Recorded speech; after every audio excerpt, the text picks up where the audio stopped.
آقا علیہ السلام نے پتہ ہے کیا فرمایا؟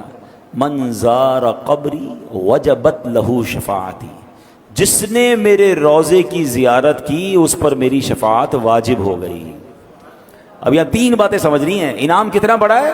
شفاعت واجب ہے، قیامت کے دن شفاعت ہو گئی تو پھر تو بیڑا پار ہو جائے گا نا۔ مگر اور گہری بات سنو، علماء کہتے ہیں شفاعت ہوگی کس کی؟ یاد رکھیے گا، کسی غیر مسلم کی شفاعت نہیں ہوگی۔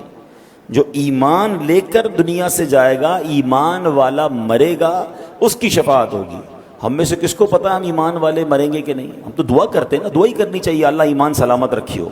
مگر یہاں نبی پاک نے کیا فرمایا؟ وجبت لہو شفاعتی، واجب ہو گئی اس پر میری شفاعت۔ اس کا مطلب یہ ہوا جو مدینے جاتا ہے اس کے ایمان کی حفاظت بھی ہو جائے گی انشاءاللہ، اس کا خاتمہ ایمان پر ہوگا۔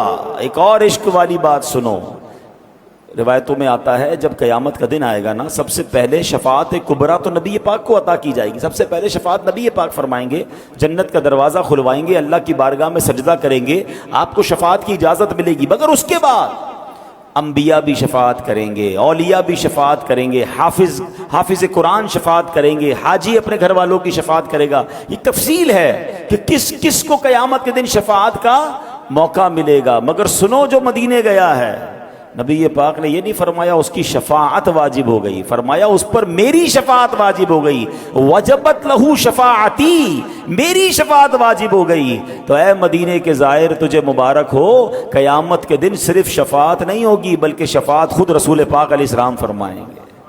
پھر بندہ کیوں نہ مدینے جانے کو ترسے؟ خدا کی قسم ایسا شہر نہیں ہے دنیا میں کوئی اور۔ ہاں، دنیا میں آپ نے کئی ملک دیکھے ہوں گے، کئی شہر دیکھے ہوں گے، ایک دو بار دیکھنے کے بعد آپ کہتے ہیں یار 2 بار دیکھ لیا، اب کہیں اور چلتے ہیں۔ کتنی بار ایک جگہ جائیں گے؟ مگر مدینہ وہ ہے 1000 بار دیکھ لیں جی بھرتا نہیں ہے۔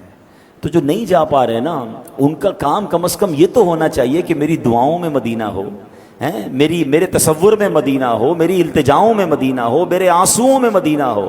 میں مانگتا رہوں اللہ کی بارگاہ سے، اللہ کے رسول علیہ السلام کی طرف درود پاک کے نذرانے پیش کرتا رہوں۔ جو میرے بس میں وہ تو کروں نا۔